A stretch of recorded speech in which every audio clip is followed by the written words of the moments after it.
Nous pouvons lire dans 2 Corinthiens 4:10, « Nous portons toujours en ce corps la mort du Seigneur Jésus, afin que sa vie soit aussi manifestée dans notre corps. » Et dans 2 Corinthiens 4:12, « Car tant que nous vivons, nous sommes sans cesse livrés à la mort pour l'amour de Jésus, afin que la vie de Jésus soit aussi manifestée dans notre chair mortelle. » 2 Corinthiens 4:12.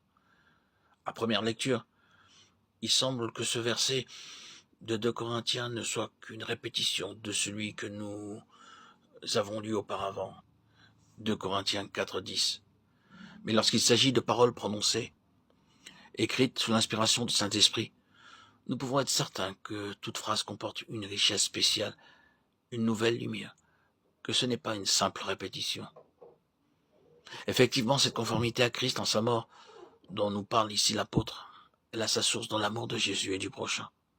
Et c'est là que gît la différence avec le verset précédent.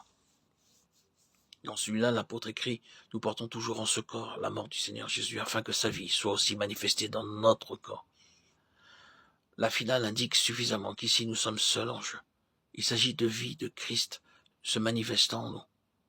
C'est pour nous que nous sommes maintenus en cet état de mort où tout secours humain est impossible et où nous n'avons plus de recours qu'en Dieu.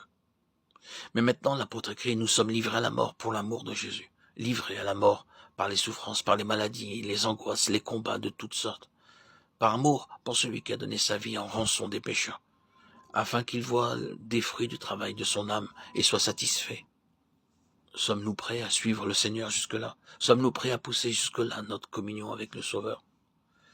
Si nous supportons les épreuves, n'est-ce pas dans l'espérance que l'heure viendra où nous aurons une glorieuse moisson dans la vie éternelle? Dans un but égoïste?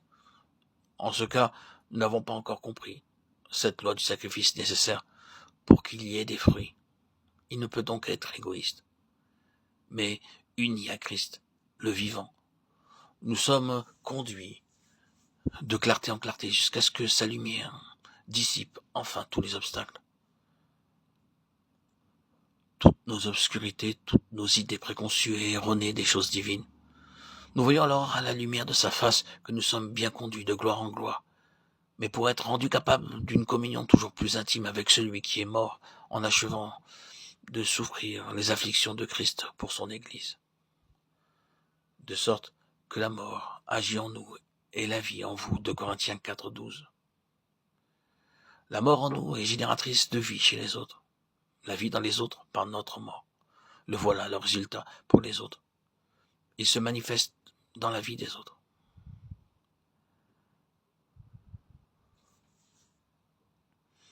C'est ici que se manifeste l'esprit de la croix. Le véritable oubli de soi, le complet effacement. La manifestation indéniable de la vie de Jésus en notre corps mortel. La naissance en nous de cet amour immense qui conduisit Jésus au calvaire pour que nous ayons la vie divine par lui. Et pour gagner les âmes, il n'y a qu'un seul moyen, le sacrifice. À notre tour, nous devons être prêts à donner la nôtre, notre vie, pour devenir des vaisseaux que sa vie remplira et gagner ceux qui nous entourent. Si nous avons été crucifiés jusqu'en les profondeurs intimes de notre être, alors aussi notre message les atteindra au plus profond de leur être. Dans la mesure où la mort agit en nous, la vie se manifestera en eux. C'est aussi pour eux que Christ est mort.